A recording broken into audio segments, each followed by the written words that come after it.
Oh, hello. So good to see you again. Always a pleasure to have your company. Welcome back to the Gallery of Curiosities. I remain, as always, your humble host, Osgood. October. Spooky season is upon us again. Simply the best time of the year. Let's start off this evening with something witchy. Our exhibit for this evening comes by way of Mr. Ryan Cole, a speculative fiction writer who lives in Virginia with his husband and snuggly pug child. He is a winner of the Writers of the Future contest, and his work has appeared in Ember Journal, Voyage YA Journal, and the Bram Stoker Award-nominated anthology, Mother, Tales of Love and Terror. Find out more at ryancolewrites.com. It will be read for us this evening by Ms. Sarah Golding.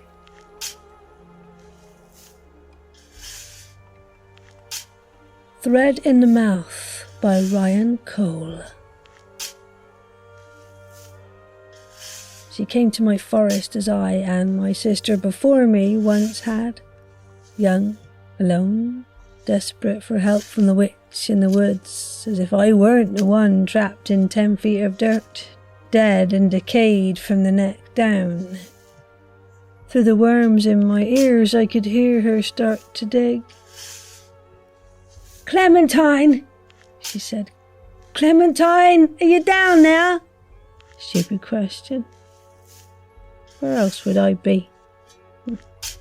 The stone on my hips hadn't moved for years. My muscles were gone, my limbs only bone.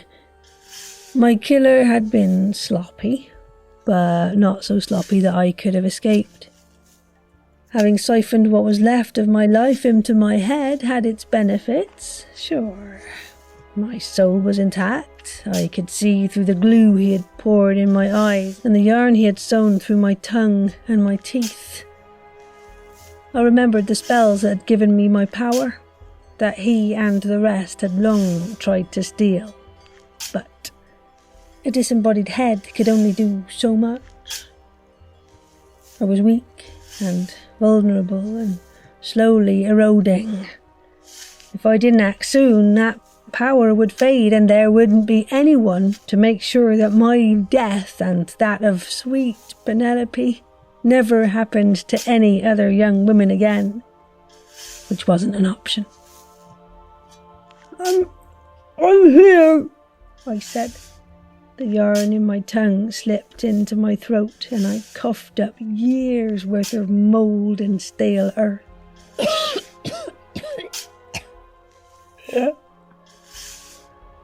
"I'm here. Keep digging."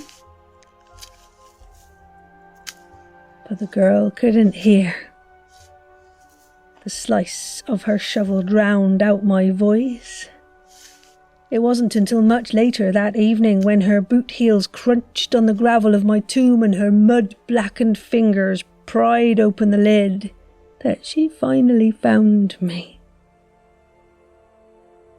"Clementine," she said, her eyes going wide, taking in the bones, the leathery skin. The shell of the witch she had heard was alive, but stories were one thing, seeing was another. "Hello," I gurgled, but it came out as The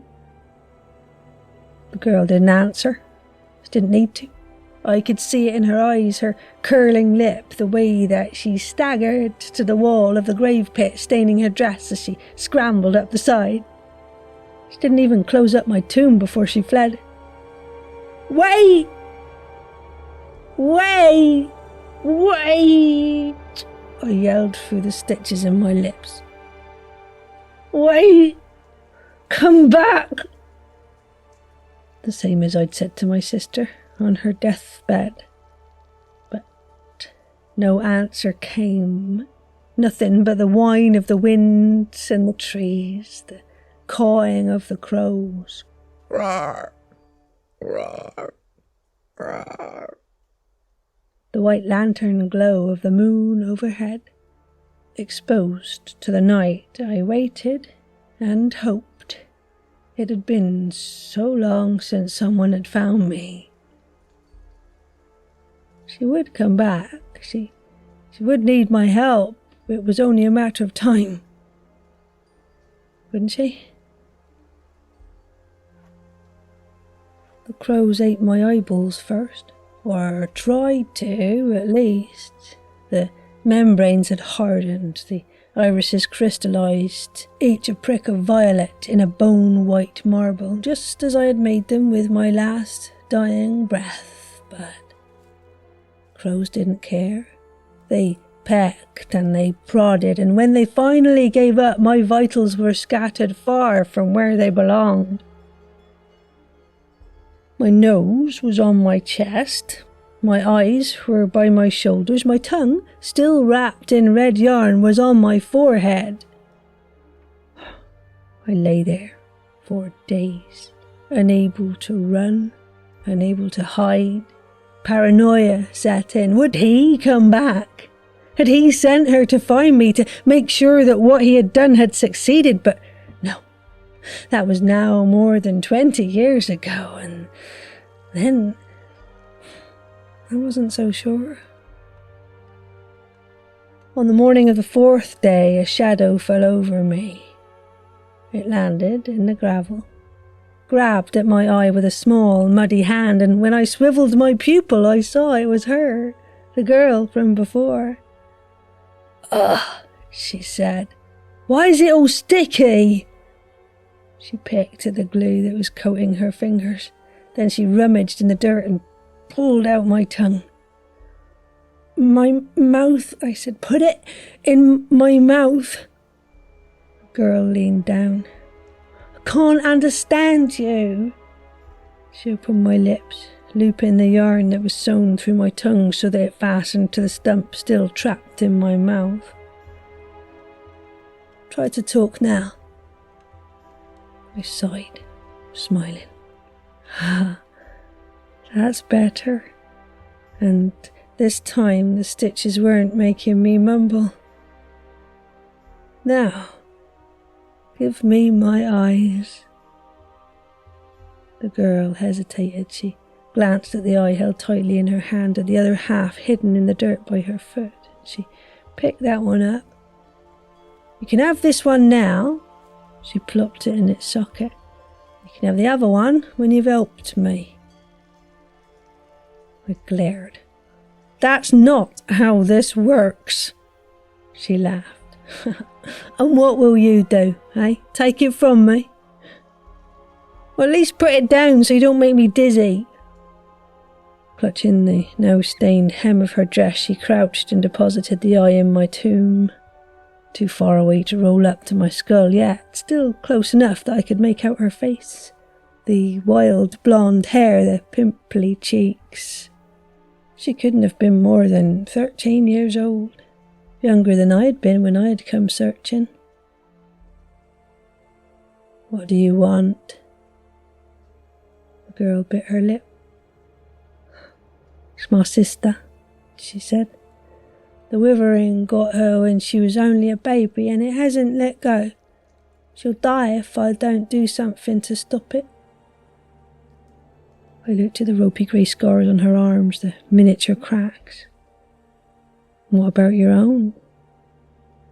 "Ah, it isn't so bad. My withering can wait until after Ruby's better." So she was willing to sacrifice herself for the good of someone else. An admirable quality for a witch in the woods. "All right," I said. "Bring your sister here, and I'll see if I can help her." The girl dug her tooth even deeper in her lip. "Well, yeah, that's the thing. Her legs are dried up. She can't walk anymore. You'll have to go to her." "Huh. And how do you expect me to make it into town?" "I'll take you," said the girl. "Your head is small enough to fit in my dress." She ripped off a strip of muddy cloth near the bottom. "I'll wrap you in this so that nobody sees, and once we get to my house, you can hide in my room." So she was resourceful. Another mark in her favour. "I accept that trade. My eye for your sister." "Done," said the girl, and she spat in her hand, wrapped the warm spit on my sharp, bony fingers. "But we have to be careful. We can't let the mayor find out that you're around." I smiled. "Huh. The mayor will have nothing to fear." "I don't think so," said the girl. "Oh? And why's that?" "Because," said the girl, "you're wanted for murder. You've had a warrant out for your arrest for 20 years. The town looked the same as when I'd last seen it. Gloomy, damp, choked by the trees that were spreading from the forest, yet something was amiss. It wasn't the buildings, all covered in mould. It wasn't the silence. As I peeked through the dirty strip of dress on my face, I finally realised it was the people. They were sickly, mottled with thick grey scars that swallowed their legs, their arms, their necks. Each of them, to some extent, in some way, was withering. In just 20 years, the plague had taken over. "I don't understand. How could this happen?" The girl slowed down and she whispered, "You left." "A lie. I didn't leave. I was unfairly killed. A disgruntled customer tried to steal my power." "That's not what I heard." She ducked through a side door and into the kitchen of a small, slanting house. "I heard that you killed him. I heard that you knew you were going to die soon and siphoned what was left of his life into you. Ever since then, we haven't had a witch." "Not like it would matter." I squinted. "Why not?"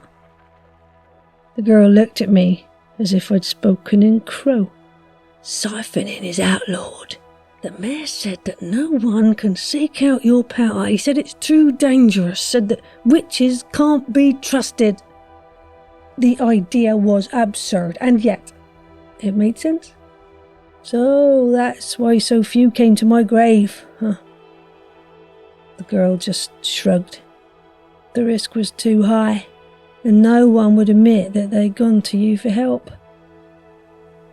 So, not only was my life force fading, and with it my power, but the legacy I'd worked so hard to maintain, which I intended to pass on, was effectively in tatters.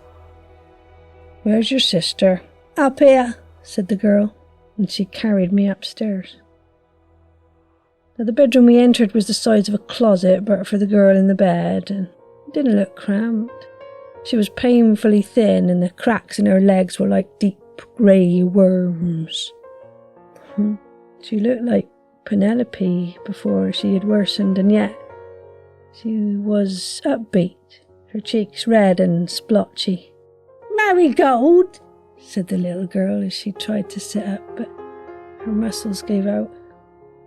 "Ruby," said her older sister, grabbing her hand. "This is Clementine. She's going to help you." Ruby inspected my head on the bedside. She didn't look scared, didn't even flinch. She smiled and ran a cold finger on my cheek. "Your lips are all salty, just like the song." "Not salty enough." Ruby grinned back. "Thread in the mouth, salt on the lips, glue in the eyes, stone on the hips." She mimicked the song that I had heard too many times.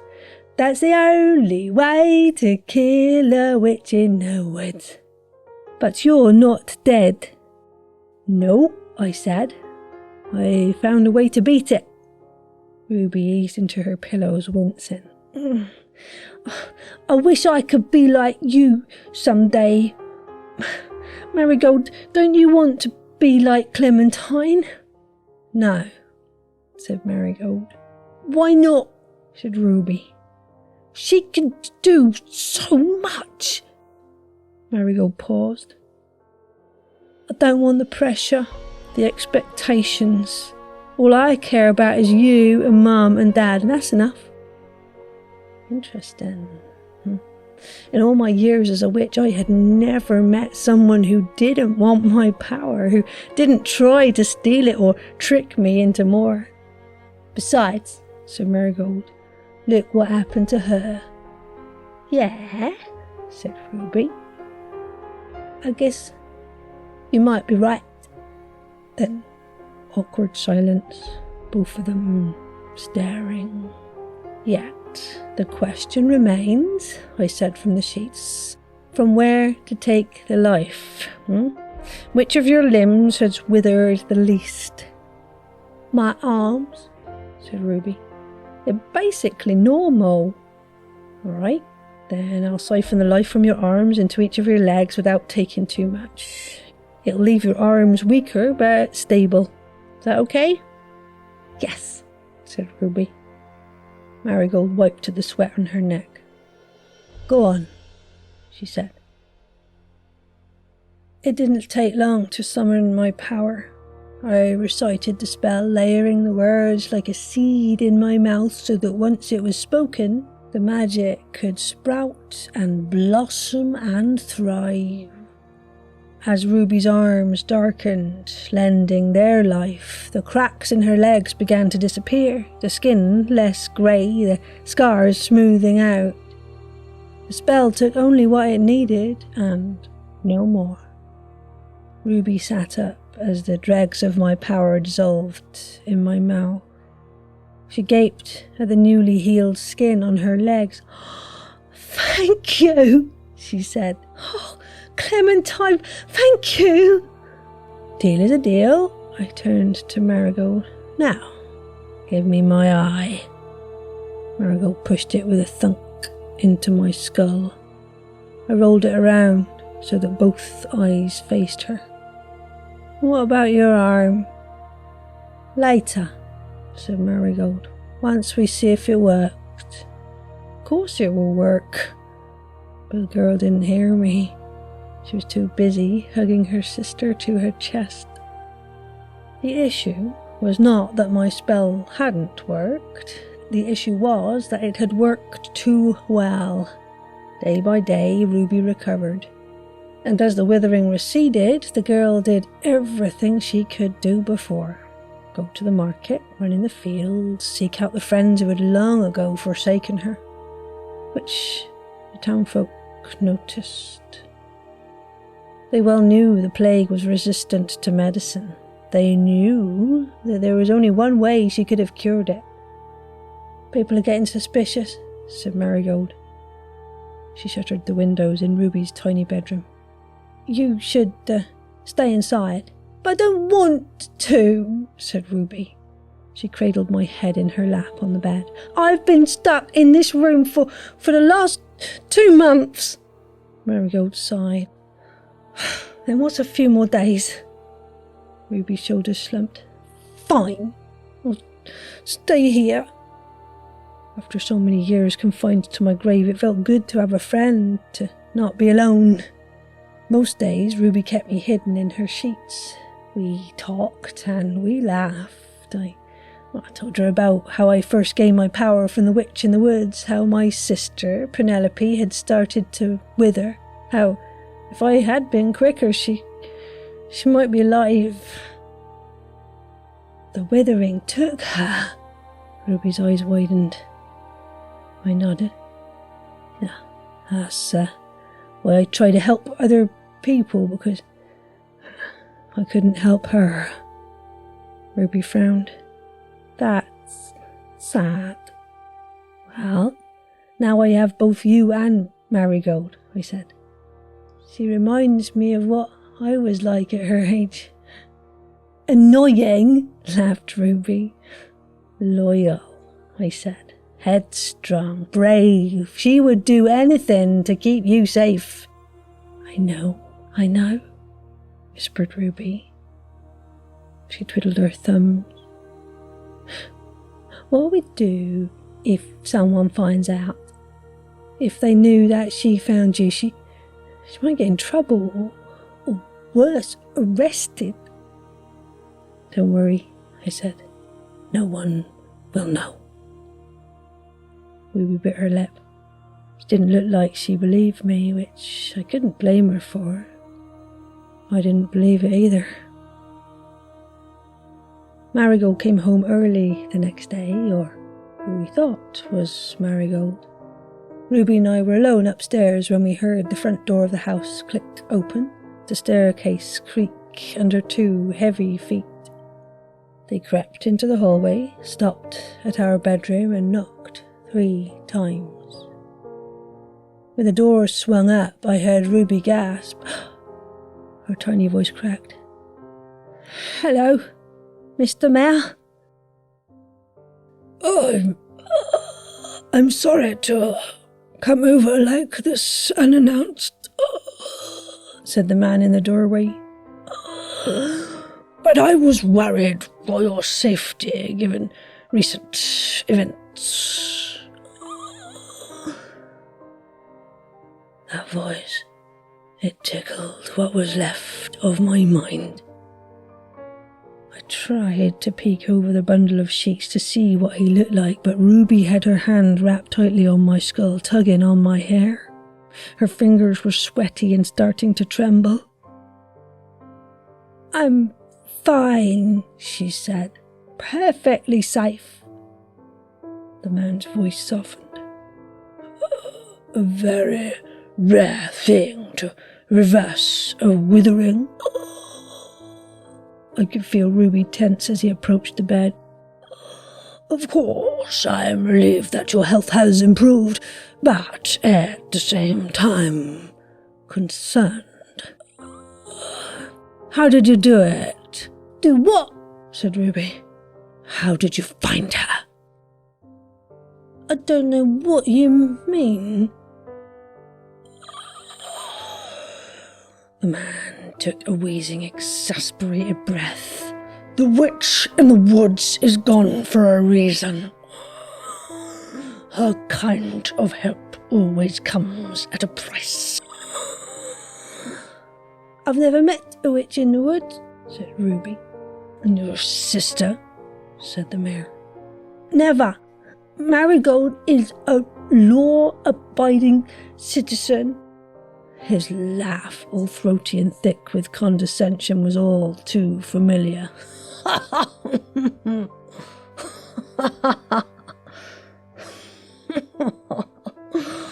Oh, the last time I heard it was deep in the woods on the night that I had died.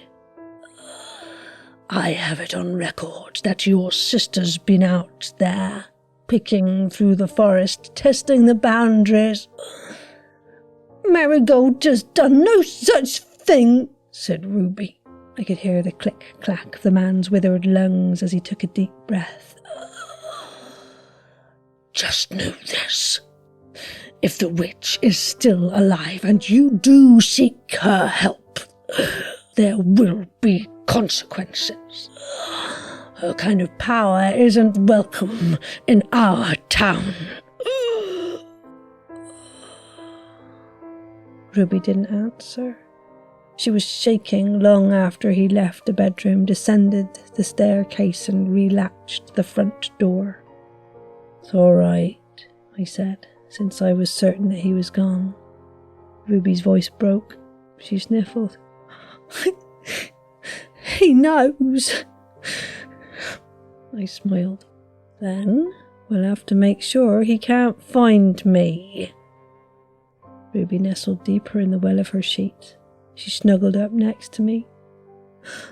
"Clementine, I'm scared." I wanted to comfort her to show her I was brave, but that would be a lie, so I buried my face in her arm. "Me too." "Me too." Later that afternoon, once Marigold had come home, the 3 of us hid behind the locked door of Ruby's bedroom. "It's him," I said. "He's the one who tried to kill me." "What, the mayor?" said Marigold. She lay next to Ruby on the edge of the bed. Why would he do that? I remember the look on his face that night. The fear in his eyes when he came to my woods seeking the power that he hadn't ever trusted. He blames me for killing his brother, I said. Ruby's jaw fell. You killed the mayor's brother? I didn't do it on purpose. Ruby and Marigold looked at each other like the mayor had looked at me when my spell went awry. Look, siphoning, it isn't a precise form of witchcraft. If the source doesn't have enough life force to spare, it can leech too much from the rest of their body. His brother, when he bought him, was nearly all withered. There was nowhere left to take from. It was already too late. Marigold nodded. So, it was revenge. He came back to punish you for what he thought you'd done. That's awful, said Ruby. It wasn't your fault. It wasn't, I said. Did you try to tell him that? I laughed at her innocence.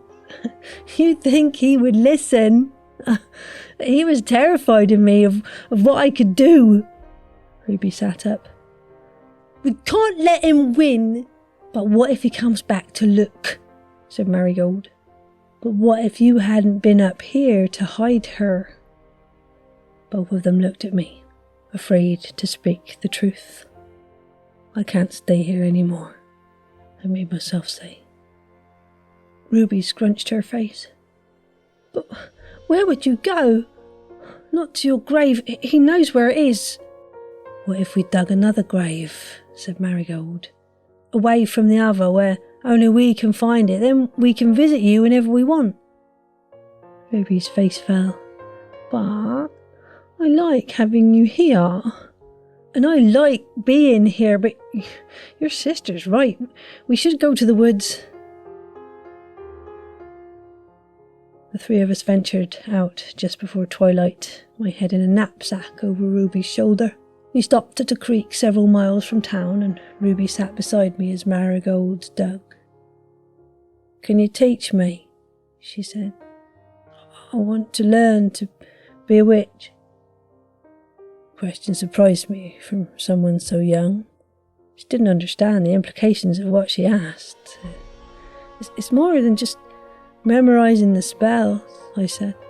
Each one you cast saps a bit of yourself. That's okay, said Ruby. I have a lot to give. You still haven't healed all the way from your withering. Maybe in a few years, once you're all better, which I knew was a lie. I wouldn't make it that long. Ruby, however, wasn't deterred. Fine, she said.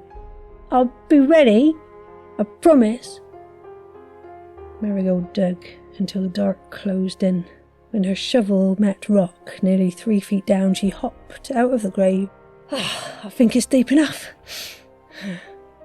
Ruby carried me over, laid me in the dirt. She covered my ears with a threadbare blanket. For the evenings, she said, just in case it gets cold. I smiled as Marigold covered the hole with a few fallen branches to keep out the crows. Be careful down now. We'll be back soon. And the two of them left. I was once again alone. The minutes crept by like little black slugs. The loneliness ate at me as fiercely as the cold. How could I waste away all by myself? I'd finally found what I had always wanted. A sister, a home, an heir for my legacy, and I'd given it all up, just like that. I found myself hoping that they would turn around for one more hour, one conversation, one more snuggle in the grasp of their sheets, but they didn't turn around.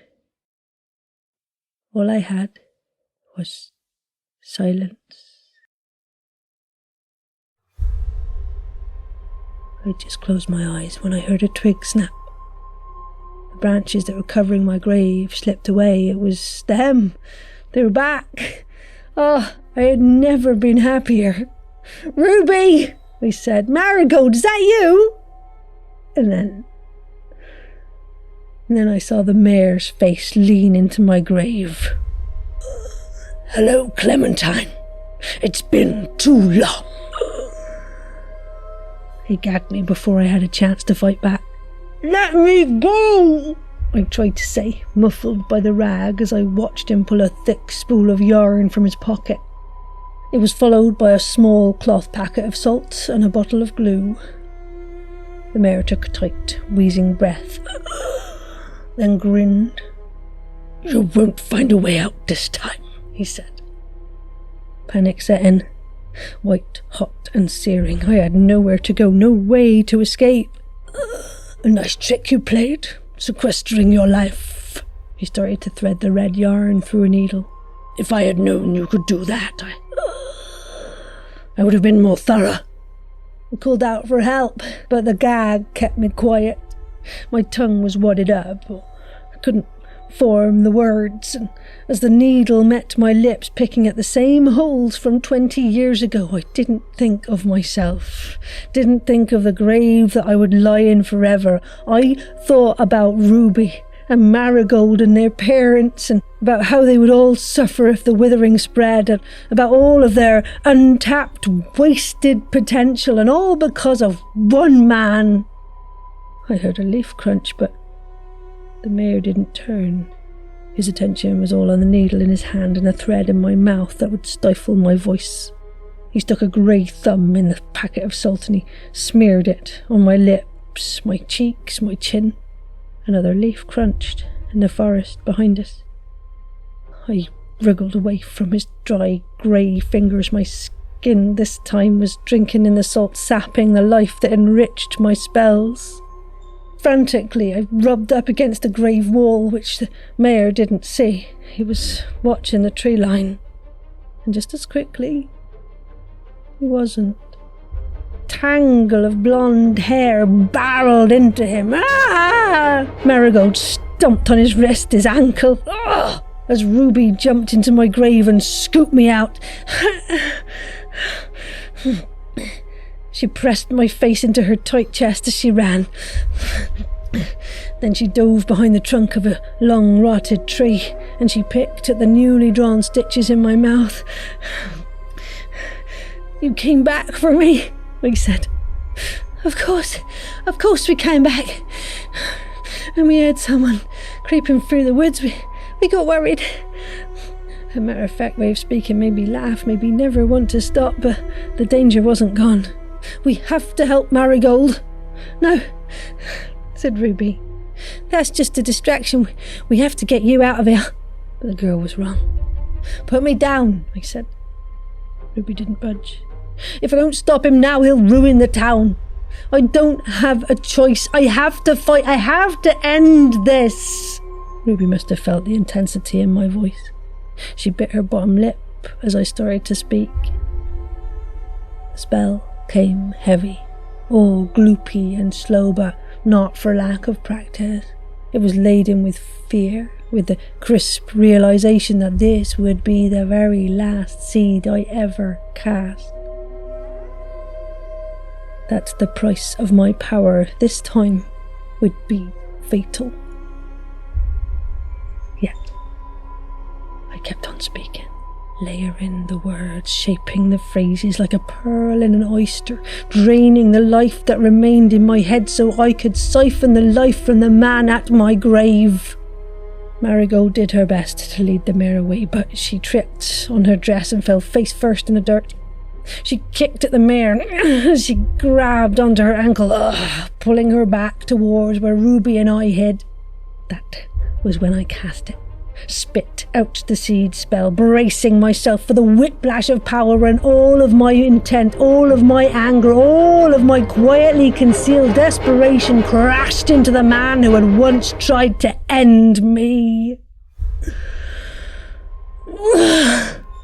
On impact, the mare let go of Marigold. He splayed on the ground, grey skin darkening, the cracks in his chest turning into wide chasms. The life that I had siphoned from his chest to his legs left nothing to maintain the beating of his heart, nothing to channel the swiftly pulsing blood. He withered and crumpled in a heap in the grave, and he didn't get up. Not then, not ever. Marigold tripped as she raced towards Ruby. She knelt by my slowly disintegrating head. How do we stop it? You can't, I said. Ruby lay next to me. She started to cry. What do you mean? You beat him. We beat him. You used what was left of my life for that spell. Marigold faltered. What about your pelt? Where will it go? Back to the dirt. Marigold paused. She looked back and forth between me and her sister, weighing her options. She held out her hand. Give it to me. Ruby's eyes widened. What? No fair! Marigold ignored her. We can't let it go. Not when so many need it. I'm older, I should take it. I puckered my lips, starved for an answer. After all she had seen, after all that had happened, the girl was willing to take on my burden, yet she still didn't want it. That much was clear. Not so Ruby. You should give some to me. Ruby, said Marigold. You aren't ready for it. That doesn't mean that someday things will be different. I'm sure we can share it. Right, Clementine? I think so, I said, totally unsure. I think the prospect of sharing my power was foreign. I'd always assumed I would carry it alone. Which placated Ruby. She rested a small, muddy hand on my forehead. I'm going to miss you so much, Clementine. I smiled. Don't worry, you'll be fine on your own. Marigold haltingly leaned towards my face. She grimaced. I'm ready.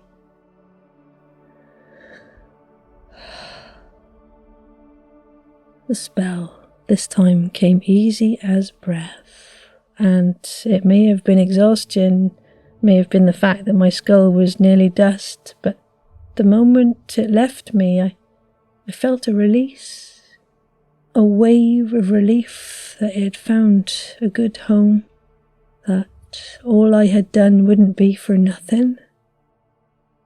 That was my comfort as the darkness took me.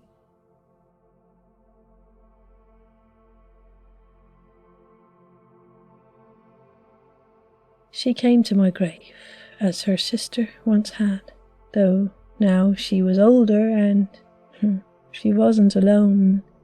The girl at her side, maybe 10 years old, was nervously clutching her now wrinkled hand. This, said Ruby, is where we met Clementine. The girl's eyes sparkled. The witch in the woods. Ruby's laugh brightened in the twilight forest. She wasn't a witch, just a woman like us. I want to be as strong as she was, said the girl. Ruby smiled at the younger version of herself. You will be, someday, once you grow into your power, just like your Aunt Marigold and I did. I listened as the two of them sat down and talked.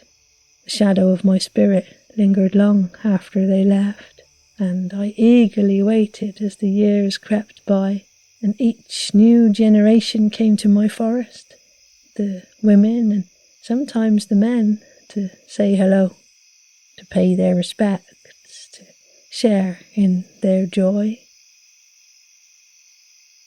And as they turned to leave, I would ride on the wind, whispering gently in their ears. Thank you. Thank you.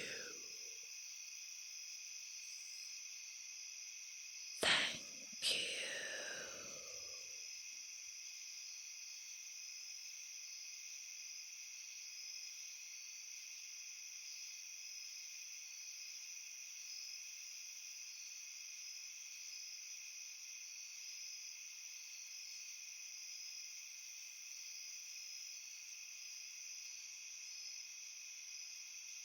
Our reader for this evening was Ms. Sarah Golding, who has created a huge range of character types for indie audio drama and been in such wondrous podcasts as Amelia Project, Edict Zero, and The Silt Verses. Ooh, The Silt Verses. I do like that one. Very, very grim. She hosts a Chatterama format Indie AF podcast and conducts audio drama and voice acting workshops with her company, Quirky Voices.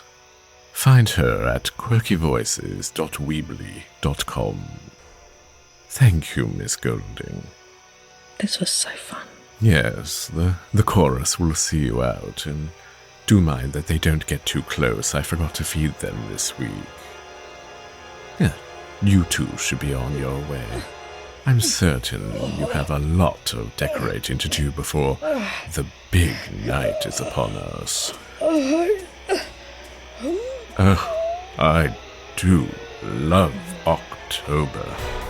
Do make sure to check back on the Days of the Dead, as the spirits of the past have been known to temporarily haunt our feed. And come visit us again next time at the Gallery of Curiosities.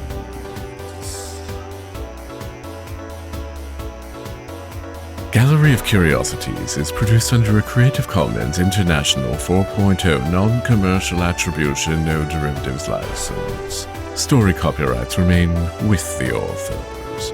Our theme song is Ashes, Ashes by Deus Ex Vapora Machina. If you like the show, give us some stars and reviews on your favorite podcatcher.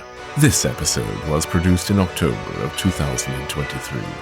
If you'd like to peruse the full show notes, visit us online at gallerycurious.com.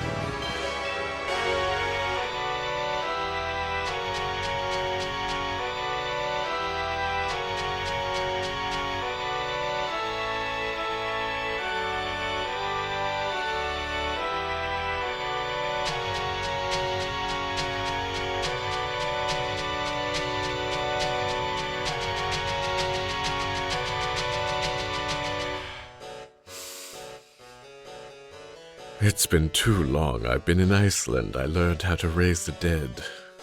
They shouldn't allow people like me to know these kinds of things.